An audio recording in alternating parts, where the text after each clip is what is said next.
was moving fast.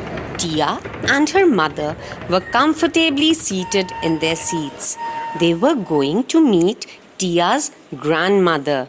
Crisp toasts and hot tea were kept on the table for them to eat. They were so tasty.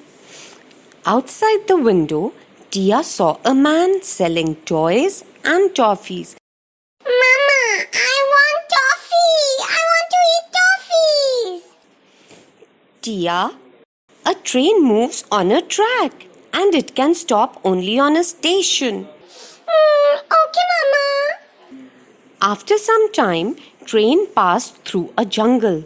Tia saw a tiger running towards the train. Tia was scared of the tiger.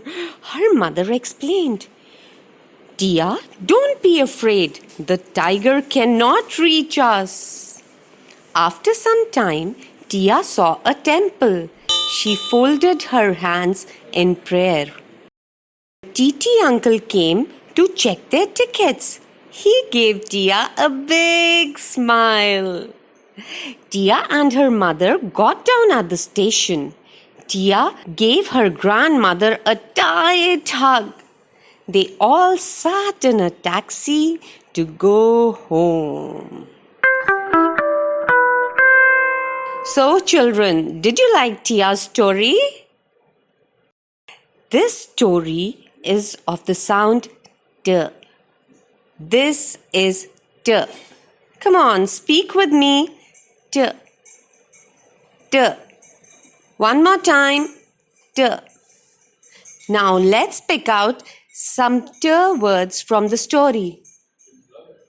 T. Train. T. Toast. T. Tia. T. Tea. T. Toffee. T. Toys. T. Tiger. T. Temple. T. TT uncle. T. Ticket. T. Tight. T. Taxi. Children, all these words are already familiar to you. Today, I want you to learn 5 new words with the sound T.